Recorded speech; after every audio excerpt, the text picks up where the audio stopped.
1255 ದಿನಗಳು, 286 ಪಂದ್ಯಗಳು, ಸುದೀರ್ಘ 18 ವರ್ಷಗಳು.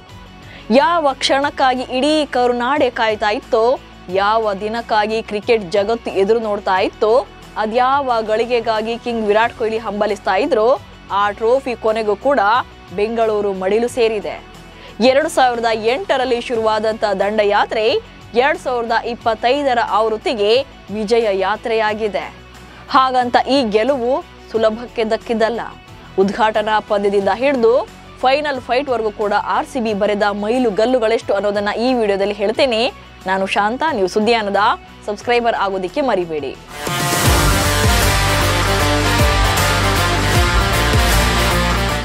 ಜಗತ್ತಿನಾದ್ಯಂತ ಅಭಿಮಾನಿಗಳನ್ನ ಹೊಂದಿರುವಂತ ಅತ್ಯಂತ ನಿಷ್ಠಾವಂತ ತಂಡ ಅಂದ್ರೆ ಅದು RCB.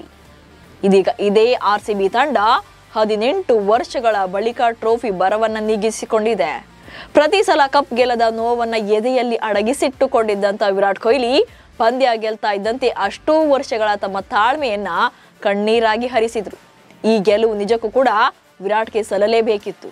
ಹಾಗೆ ಈ ಸಲ ಬೆಂಗಳೂರು ಟೀಮ್ ತುಂಬಾನೇ ಡಿಫ್ರೆಂಟ್ ಆಗಿದ್ದು ಪ್ರತಿ ಪಂದ್ಯದಲ್ಲೂ ಕೂಡ ಚರಿತ್ರೆಯನ್ನೇ ಸೃಷ್ಟಿಸಿದ್ದಾರೆ. ಸೊ ಈ ಸೀಸನ್ ಅಲ್ಲಿ RCBಯ ಜರ್ನಿ ಹೇಗಿತ್ತು ಅನ್ನೋದನ್ನ ನೋಡ್ತಾ ಹೋಗೋಣ. 18ನೇ ಸೀಸನ್ IPL ಆರಂಭವೇ RCB ಪಾಲಿಗೆ ತುಂಬಾನೇ ಸ್ಪೆಷಲ್ ಆಗಿತ್ತು. ಈಡನ್ ಗಾರ್ಡನ್ಸ್ ನಲ್ಲಿ ನಡೆದಂತ ಉದ್ಘಾಟನಾ ಪಂದ್ಯದಲ್ಲಿ KKR ವಿರುದ್ಧ ಭರ್ಜರಿ ಗೆಲುವನ್ನ ದಾಖಲಿಸಿದ್ರು. ಆಕ್ಚುಲಿ 2019ರ ಬಳಿಕ ಈಡನ್ ಗಾರ್ಡನ್ಸ್ ನಲ್ಲಿ KKR ವಿರುದ್ಧ RCB ಗೆದ್ದೇ ಇರಲಿಲ್ಲ. ಬಟ್ ಈ ಸೀಸನ್ ಅಲ್ಲಿ ಅದನ್ನ ಮಾಡಿ ತೋರಿಸಿದ್ರು. ಹಾಗೆ ನೆಕ್ಸ್ಟ್ ಚಪಾಕ್ ನಲ್ಲಿ ನಡೆದ ಪಂದ್ಯದಲ್ಲೂ ಕೂಡ ಐತಿಹಾಸಿಕ ದಾಖಲೆ ಅದು. 2008ರ ನಂತರ ಚಪಾಕ್ ನಲ್ಲಿ ಚೆನ್ನೈ ವಿರುದ್ಧ ಮೊದಲ ಬಾರಿಗೆ ಗೆದ್ದು ಚರಿತ್ರೆಯನ್ನ ಸೃಷ್ಟಿಸಿದ್ರು. ಹಾಗೆ ಮುಂಬೈ ವಿರುದ್ಧ ಕೂಡ 2015ರ ಬಳಿಕ ವಾಂಖೇಡೆಯಲ್ಲಿ ಜಯಬೇರಿ ಬಾರಿಸಿದ್ರು. ಅಂದ್ರೆ ಸತತ 10 ವರ್ಷಗಳ ನಂತರದ ಗೆಲುವು ಅದು. ಮುಂಬೈ ತಂಡ ವಾಂಖೇಡೆಯಲ್ಲಿ ಗೆಲ್ಲೋಕೆ ಬಿಟ್ಟೇ ಇರಲಿಲ್ಲ RCBಯನ್ನ. ಇನ್ನು ರೊಮ್ಯಾರಿಯೋ ಶೆಫರ್ಡ್ ಬಗ್ಗೆ ಹೇಳೋದೇ ಬೇಡ. ಚೆನ್ನೈ ವಿರುದ್ಧದ ಪಂದ್ಯದಲ್ಲಿ IPL ಇತಿಹಾಸದಲ್ಲೇ 2ನೇ ಅತಿ ವೇಗದ ಅರ್ಧ ಶತಕ ಗಳಿಸಿದ್ರು. ಜಸ್ಟ್ 14 ಬಾಲ್ಗಳಲ್ಲೇ ಹಾಫ್ ಸೆಂಚುರಿ ಕಂಪ್ಲೀಟ್ ಮಾಡಿದ್ರು. ಹಾಗೆ ಯಾವ ಸೀಸನ್ ಅಲ್ಲೂ ಕೂಡ CSK ವಿರುದ್ಧ ಒಂದೇ ಸೀಸನ್ ಅಲ್ಲಿ 2 ಪಂದ್ಯಗಳನ್ನ ಗೆದ್ದಿದ್ದಂತ ಇತಿಹಾಸವೇ ಇರಲಿಲ್ಲ. ಬಟ್ ಈ ಸೀಸನ್ ಅಲ್ಲಿ ಆ ಕೊರಗು ಕೂಡ ಕಂಪ್ಲೀಟ್ ಆಯಿತು. ಇನ್ನು IPL ನಲ್ಲಿ ವಿರಾಟ್ ಕೊಹ್ಲಿ ಅವರು ಅತ್ಯಧಿಕ ಅರ್ಧ ಶತಕಗಳ ದಾಖಲೆಯನ್ನು ಬರೆದಿದ್ದಾರೆ. ಇದುವರೆಗೆ 63 ಹಾಫ್ ಸೆಂಚುರಿ ಸಿಡಿಸಿದ್ದಾರೆ.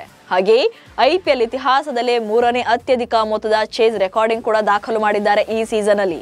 ಲಕ್ನೋ ವಿರುದ್ಧದ ಲೀಗ್ ಹಂತದ ಪಂದ್ಯದಲ್ಲಿ 228 ರನ್ಗಳ ಟಾರ್ಗೆಟ್ ಅನ್ನ ಚೇಸ್ ಮಾಡಿದ್ರು. ಇನ್ನೊಂದು ಇಂಟ್ರೆಸ್ಟಿಂಗ್ ದಾಖಲೆ ಅಂದ್ರೆ ಒಂದೇ ಆವೃತ್ತಿಯ ಲೀಗ್ ಹಂತದಲ್ಲಿ ತವರಿನೇತರ ಎಲ್ಲಾ ಪಂದ್ಯಗಳನ್ನು ಗೆದ್ದಂತ ಏಕೈಕ ತಂಡ ಅಂದ್ರೆ ಅದು ರಾಯಲ್ ಚಾಲೆಂಜರ್ಸ್ ಬೆಂಗಳೂರು ಪಡೆ. 7ಕ್ಕೆ 7 ಮ್ಯಾಚ್ಗಳನ್ನು ಗೆದ್ದು ಅವೇ ಪಿಚ್ನಲ್ಲಿ ಗೆದ್ದಿರುವಂತ ದಾಖಲೆ ಬರೆದಿದ್ದಾರೆ.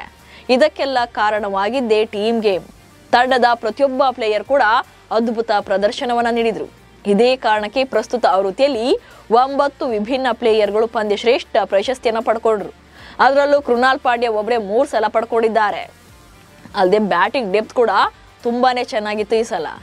RCB ಪರ 10 ವಿಭಿನ್ನ ಆಟಗಾರರಿಂದ ಅರ್ಧ ಶತಕಗಳು ದಾಖಲಾಗಿರೋದು ಕೂಡ ಈ ಗೆಲುವಿನ ಸಾರ್ಥಕತೆಯನ್ನು ಹೇಳ್ತಾ ಇದೆ. ಸೊ ಹೀಗೆ top to bottom RCB depth squad ಇದ್ದಿದ್ರಿಂದಲೇ ಈ ಸಲ ಕಪ್ ನಮ್ದೇ ಆಗಿದೆ. ಕರುನಾಡಿನ ಉದ್ದಗಲಕ್ಕೂ ಕೂಡ ಸಂಭ್ರಮ ಮುಗಿಲು ಮುಟ್ಟಿದೆ.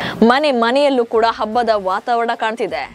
ನೀವು ಕೂಡ RCB ಅಭಿಮಾನಿಯಾಗಿ ಈ ಗೆಲುವನ್ನ ಸಂಭ್ರಮಿಸ್ತಾ ಇದ್ರೆ ನೀವು ಸುದ್ದಿಯಾನದ ಸಬ್ಸ್ಕ್ರೈಬರ್ ಆಗೋದನ್ನ ಮರಿಬೇಡಿ. ನಮಸ್ಕಾರ.